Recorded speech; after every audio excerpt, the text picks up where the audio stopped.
இந்த ஞாயிற்றுக்கிழமை நாங்கள் என்ன செய்ய போறோம்னா சிக்கன் கிரேவி. அதுக்கு இப்போ ஃபர்ஸ்ட் அடுப்பு தேவை. ரெடி பண்ணிட்டானுங்க. தேக்கத்துக்கு வைடா. அதுதான் எண்ணெயை ஊத்து. ஒரு பக்கெட் எண்ணெயை ஊற்றி நல்லா பட்டலாங்கலம் போட்டு வெங்காயம் போட்டு நல்லா தப்பிச்சு விட்டுக்கணுங்க. புரிஞ்சுங்க பாருங்க. நல்லா வெங்காயம் போடுங்க. வெங்காயம் எந்த அளவுக்கு படுமோ அவ்வளோ நல்லது. நல்லா கிண்டி விட்றா. இதுதாங்க நாங்கள் வந்த ஏரியா. இது பார்த்தீங்கன்னா நம்ம ஏரி தான். ஏரி பக்கத்தில் தான் இருப்போம். தக்காளி நல்லா போட்டு வெட்டிக்கிறதுனுங்க. கூட கருவேப்பிலும் போட்டுக்குங்க. அப்புறம் இஞ்சி பூண்டு மசாலா தேவையான அளவுக்கு போடுங்க.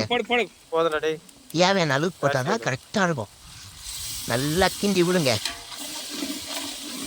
சரிங்க வரட்டும். ஒரு கலர் மாற்றோம். ஆயிடுச்சுங்க. கலர் கறி போட்டு நல்லா கிண்டி விட்றா. கலக்கு நீ வாரி போடுறா. என்னடா பாக்குற? கரெக்டா வாரி போடுறா. சீக்கிரம் போடுறா. அப்படி போடுறா. மட்டும் போடுறா. உப்பு உப்பு போடுறா. கம்மியா போடுறா. டேய் ரொம்ப போடாதடா. என்னடா போட்டுனே இருக்க? நிறுத்துறா. போதும். பாய் பயிலே போதும் சொல்ற போட்டுனே இருக்கான். உப்பு அதிகமா போது எனக்கு தெரிஞ்சு போச்சே. மசாலா போடுறான்பா. சிக்கன் மசாலா ஒரு பாக்கெட்டு, 2வது பாக்கெட்டு. போட்டு அடுப்பில் போட்டுறான்யா. வேலை காரங்க அவன். இப்போ என்ன போகிறான்?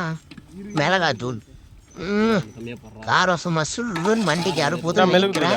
ஒரு பாக்கெட்டை போட்டுறோம். பார்ப்போம். சாப்பிடும்போது தான் தெரியும். நல்லா கலக்கடா. நல்லா கலைக்கூழ். மிளகுத்தூள் கம்மியாக போடுறா.